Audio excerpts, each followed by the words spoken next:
Hello, my name is Terry Price, and this is my presentation, Tribocharging, Safety, and NASA's Return to the Moon mission,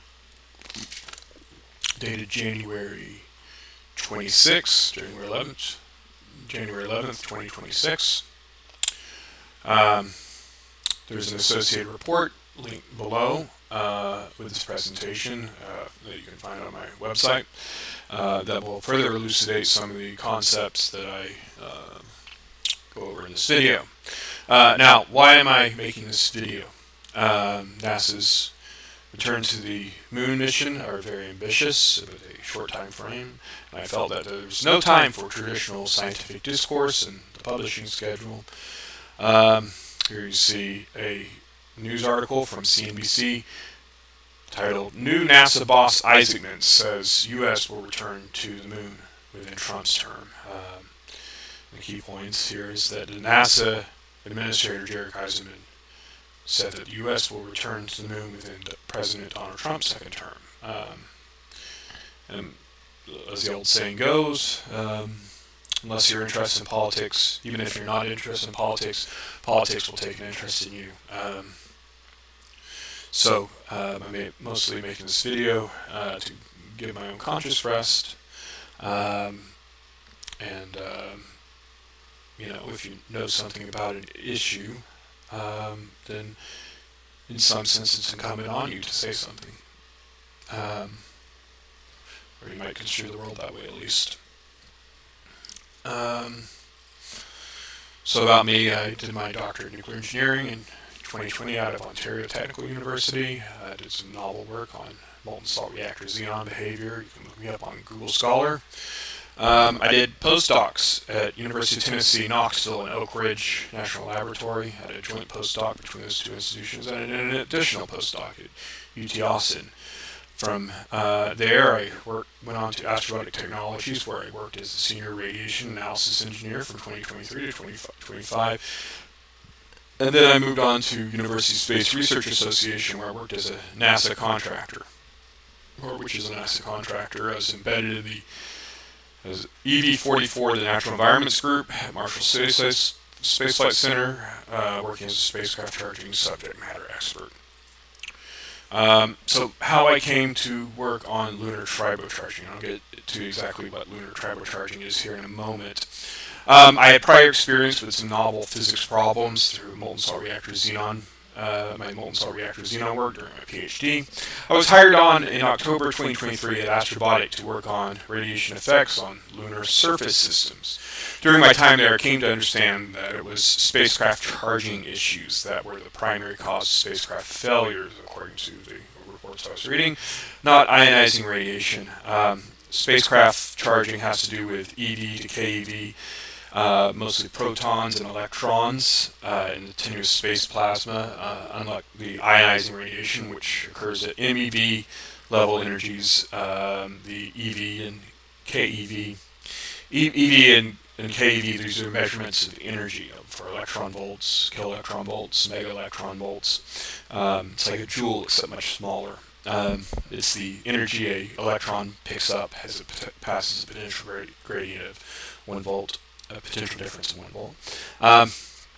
So these lower energy particles will either embed themselves in the spacecraft surface, or they can interact with the spacecraft surface and knock out an electron through a backscatter or a secondary electron effect.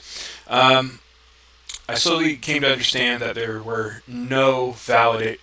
So the space plasmas will interact with spacecraft, develop a potential on the surface, and this can induce electrostatic discharge, which can either damage systems directly through something like a spark to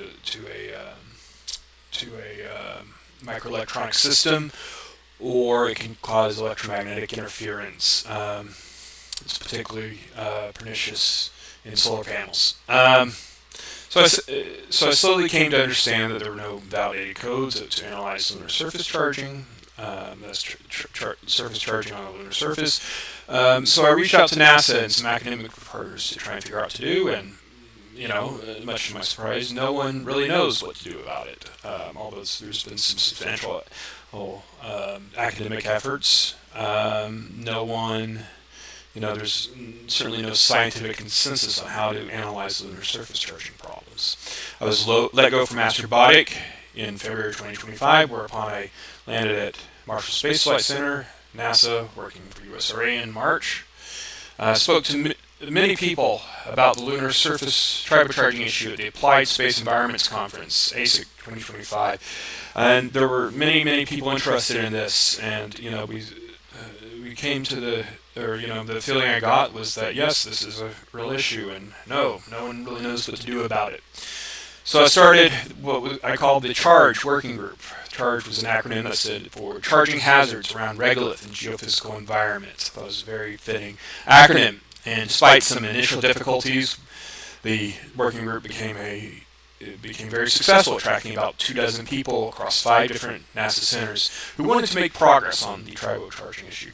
Unfortunately, I was let go from NASA in September of 2025, but the issue still haunted me in some real sense. So in October, I started working on a paper, the paper linked below, describing the various environmental issues related to the current return to the moon missions and ongoing presence there. It was finished by December. In December of last year, I started seeing some news articles and became convinced that the traditional publication route was not sufficiently fast enough to get the issue addressed. So in January of 2026, I made this video. So, what is tribocharging? You're probably all very familiar with it, although you might not know the name of it.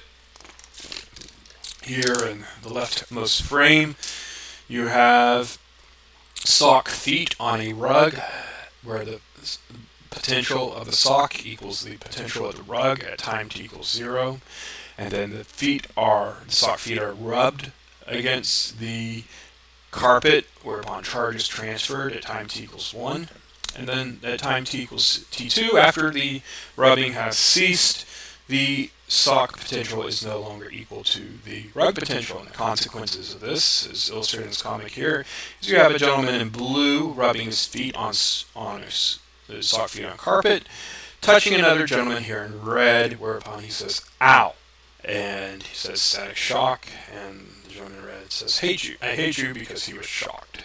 So that is tribocharging.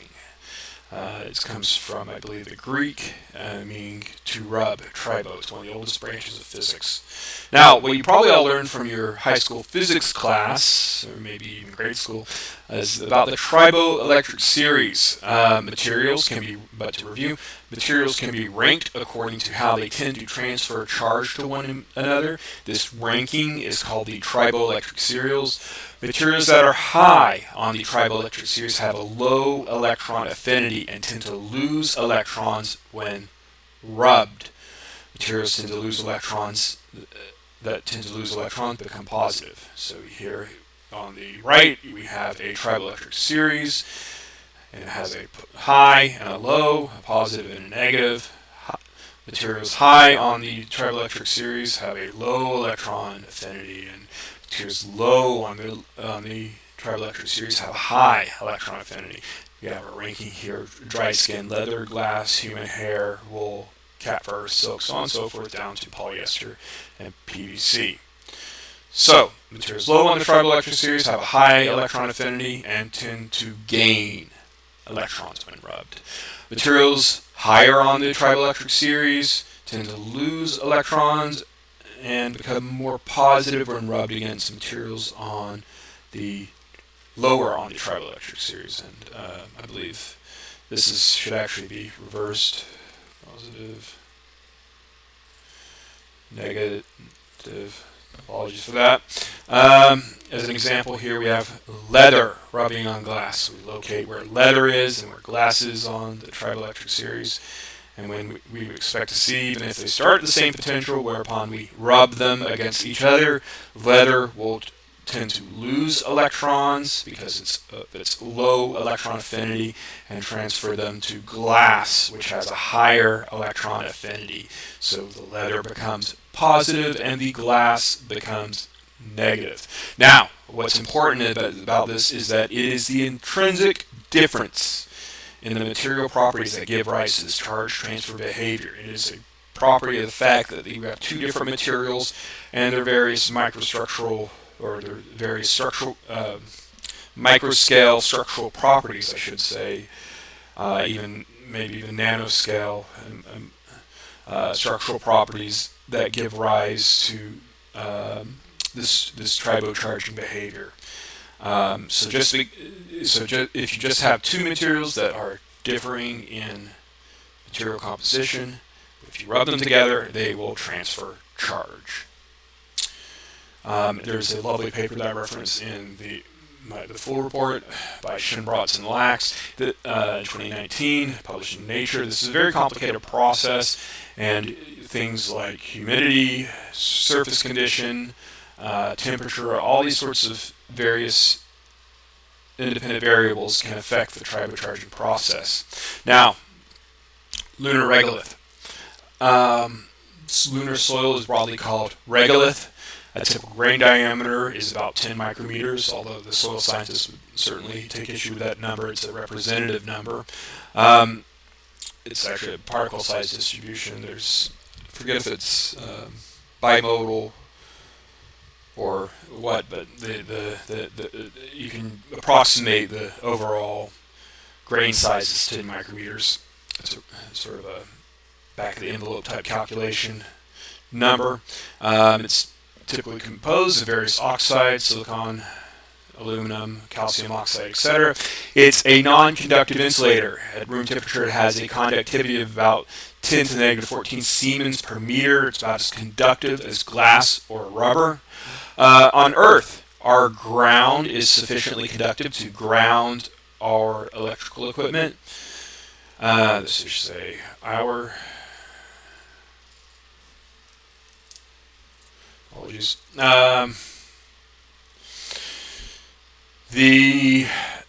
If you recall the definition of what a ground is, it's an infinite source or sink of charge carriers. So here on Earth, our ground, that is the surface of the planet, functions as an electrical ground, that is an infinite source or sink of charge carriers. However, on the lunar surface, the ground is an insulator, so we can't just ground things to the lunar surface. The regolith is an insulator. Charges can now be sourced or sunk to the lunar regolith. Everything has a floating potential, just like you might have a floating potential on certain housing wiring problems. Everything on the lunar surface floats in potential. There's no fixed potential on the lunar surface. Electrostatic discharge on the moon versus the Earth. This is another aspect of the issue I'll go over here briefly. On Earth, electrostatic discharge processes are limited by the Paschen discharge process, which is illustrated here on the plot on the right. Here you have on the x-axis you have the product, pressure times distance. Might be Pascal and some unit of length, or in this chart here it's torr centimeters. And on the y-axis you have the breakdown potential. And you have various lines drawn for various gases.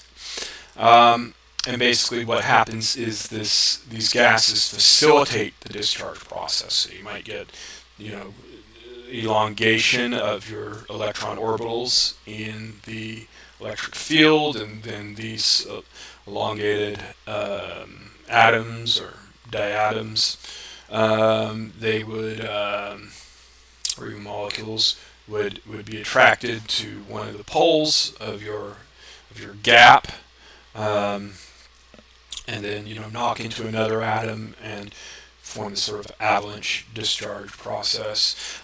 So a rule of thumb is that the discharge potential gradient on Earth is on the order of 10 to the 6 volts per meter. However, on the moon, the atmosphere is negligible. Therefore, the electrostatic discharge is limited by the vacuum discharge process, which is actually quantum mechanically facilitated. The electric field essentially becomes so intense that they literally rip the electrons away from the nucleus. It's not quite the right picture because there's some quantum mechanical effects, but you get the idea is that you have to sort of like stretch the electron orbitals to such a degree that the electrons separate from the atom rather than the sort of knocking process that you have in atmosphere. So the discharge potential on the moon is on the order of 10 to the 8 volts per meter, 100 times that which can exist on the Earth. So electric fields on the moon can build up to about 100 times to what they can on Earth. Higher fields means higher energy, which means a larger surface potential. And in fact, if you recall, E equals 1/2 CV squared. So it's not just 100 times that, but 1,000 times the energy involved because the voltage is squared. Sorry, 10,000. 10,000 times. 10 to the 2 to the 2 is 10 to the 4. So it's 10,000 times the energy involved in a discharge process is involved in lunar discharge processes. So the fundamental safety problem, in brief, there are precisely 0 validated codes of tribocharging on the lunar surface. There is no tool that can be deployed that will tell us what the potential is on a body that's been tribocharging on the lunar surface. There's been about half a dozen or more, there's actually more than that, but half a dozen major attempts at developing a model of tribocharging on the lunar surface over the past few decades. However, none of them have seen laboratory validation. Details are provided in the paper linked below. The important thing here is absence of information on a risk does not imply absence of a risk. Just because you don't know anything about a swamp does not imply that there are no alligators in the swamp. And a conservative risk stance indicates that we should treat absence of information as a risk. Now, here's the one tribocharging correlation that we do have. It wasn't even meant for the lunar surface, but everyone's adapted it as such, and full details are again given in the paper linked below. It's equation 14 from this 2000 or 1999, I thought it was 2001 paper by Desch and Kuzi, the generation of lightning in a solar nebula. They give this correlation here. Delta QC, this is the charge transferred for two particles contacting, approximately equals 2,668 times the delta in contact, a normalized delta in contact potential difference, given by this table here, or other material properties, times the normalized radius times the fundamental electrical charge.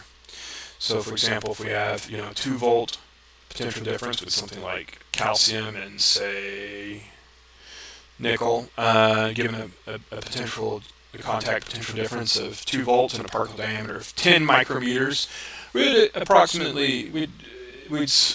according to the correlation, we'd expect to see a charge transfer of 5 times 10 to the negative 15 coulombs per grain. And although this might seem very small, there are many, many grains involved in problems on the lunar surface. There are many grains that can contact surfaces and bodies and transfer charge. The problem is this is not a capacity-driven charge transfer function. It doesn't depend on the delta V between bodies. It only predicts an additive charge transfer given differing material properties. And it's also, as far as I know, the only correlation we have. It's detailed in section 3.2 of my paper. Now, let's illustrate this with a landing scenario. A cubic meter of regolith comprised of 10 micrometer particles has about 10 to the 15 grains in it and weighs about 1.5 metric tons. A typical landing maneuver for a human class system can displace up to 2 metric tons of regolith.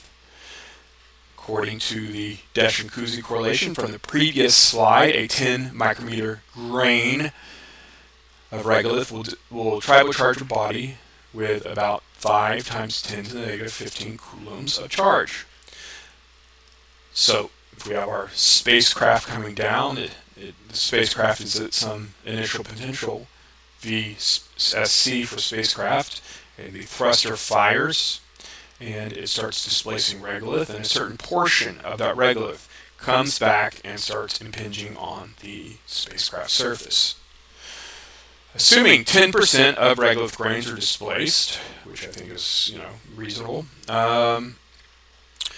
during landing, assuming 10% of the regolith grains displaced during landing impinge on the spacecraft surface and impart charge, we then would expect to see, according to the dimensional analysis, 2/3, 0.67 coulombs of charge imparted to the spacecraft. If the spacecraft is represented by a 1 meter diameter sphere, then we would expect a 6 gigavolt potential developed. And this actually might be quite conservative if smaller grains fill in the gaps of larger grains. Obviously, we'll never reach the 6 gigavolt potential, as the vacuum discharge limit around 10 to the 8 volts per meter prevent it, but it still demonstrates that under the current state-of-the-art in principle extreme voltage excursions are possible.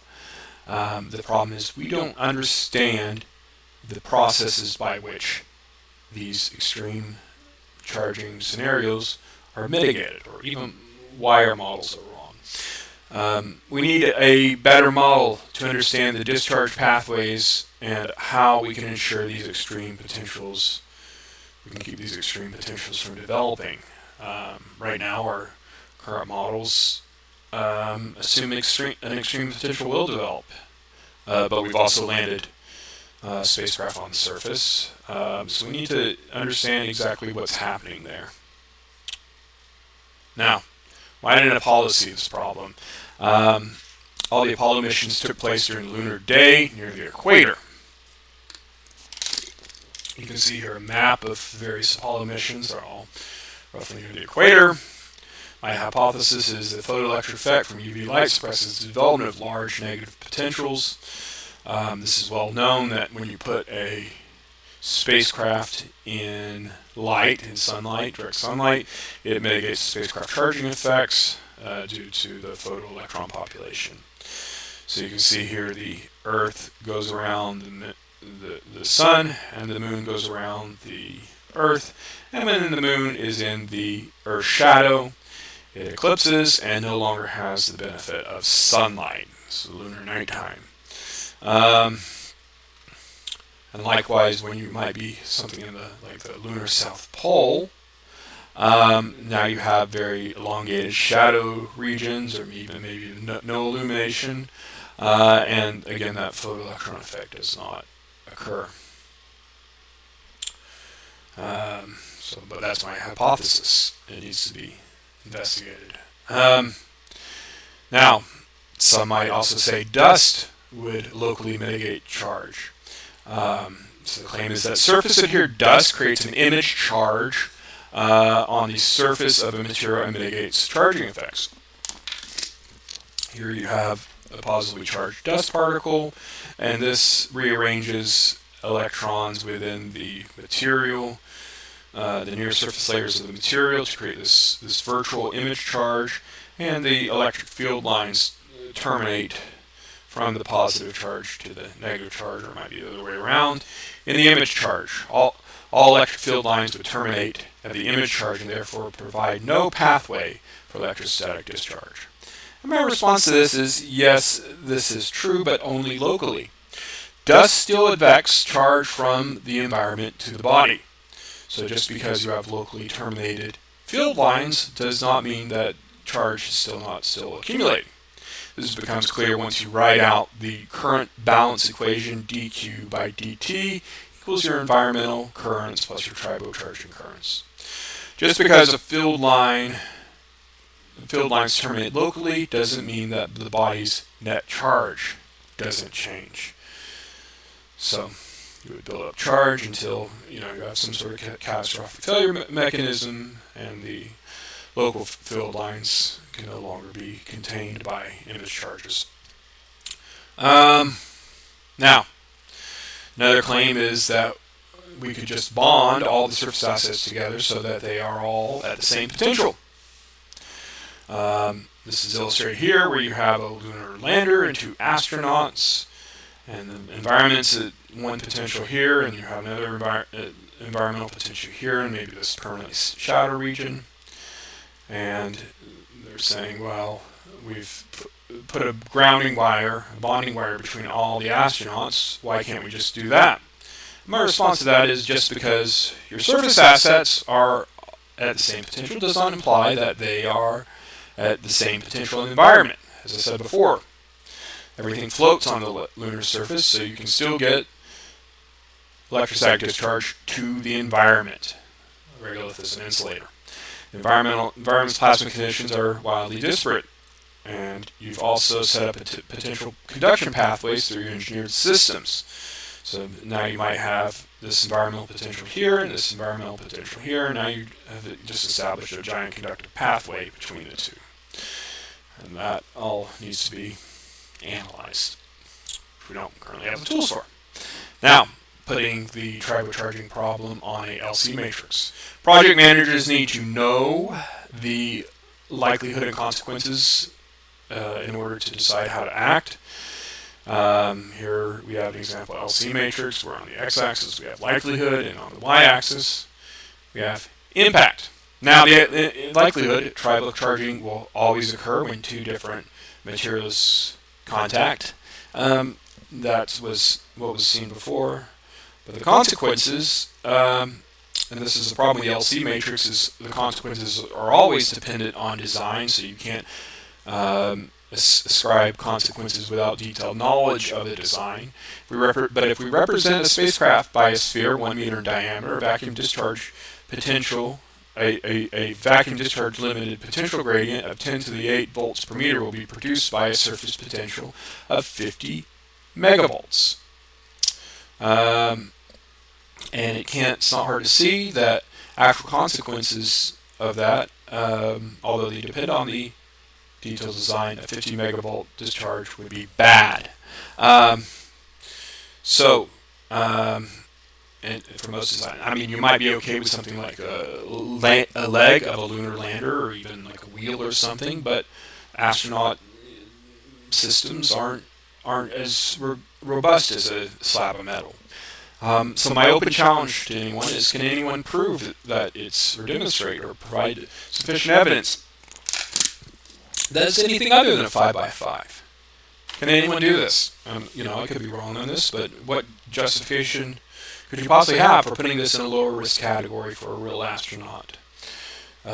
So I'd be interested to know if anyone is able to do that. I can always be wrong in all this. So the state of the problem. State of the problem. A validated physical model of lunar triboelectric charging does not yet exist. Obviously, the current state of the art, the Desch-Kuzi correlation I went over earlier, is not physical. We're not getting gigavolt potentials on landing. The question is, what are we getting? What instrumentation do we need to measure this? In situ measurements are required, in my belief. Lunar plasma dust conditions cannot, or at least are very difficult to be reproduced here on Earth due to the very tenuous density of the plasma. You need extreme high vacuum, which is very difficult to recreate, especially in dusty plasma environments. The inclusion of dust complicates the physics of plasma charging substantially. Electrically insulated dust introduces nonlinear multiscale charging physics absent from classical plasma models. Under established safety epistemology, unquantified unknowns constitute risk. In my opinion, developing a defensible analytical framework will require on the order of 10 years and tens to hundreds of millions of dollars. This maturation timeline exceeds political and programmatic horizons. Near-term lunar landings will thus be driven by schedule and policy pressure, not a complete scientific understanding of the issue. Proceeding under these conditions represents a departure from established safety culture norms. NASA's funding triangle. NASA expects contractors to solve the technical problems presented to them. Addressing the problems requires fundamental physics research.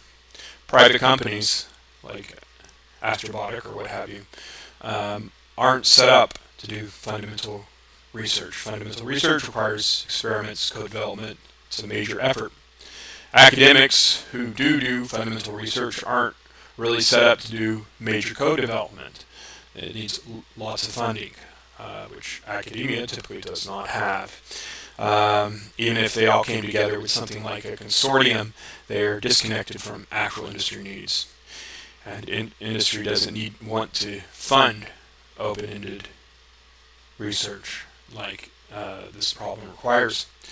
But regardless, someone needs to step up and get everyone on the same page to actually solve the problem.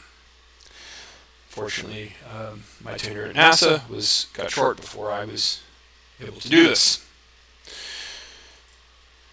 A real path for moving forward. This is detailed much more. These details are given in much more. My paper elucidates on this much more in depth. A real path for moving forward. Establish an independent lunar environment working group. This needs to be done in coordination with academia, industry, and NASA. We need to break down silos and get the free flow of information going. We need to develop a suite of in-situ lunar surface charging measurements. A public benchmarking suite can be developed from these suite of in-situ measurements. We need to fund the development of fundamental research on lunar surface charging and make a roadmap to develop a code. We need to define environmental qualification standards for lunar surface systems. Private companies can easily design to a standard and claim lunar surface readiness, but they need the standard first. We need to figure out how we're going to responsibly send astronauts to the lunar surface without just assuming it's safe. Physics does not care about political mandates or pressures. My full list of recommendations are, again, in the paper below. So that sort of concludes my presentation. Thank you very much for your time, and you can send me an email if you have any questions to my email, terry@tprice.net. Thank you very much for your time and attention, and have a nice day.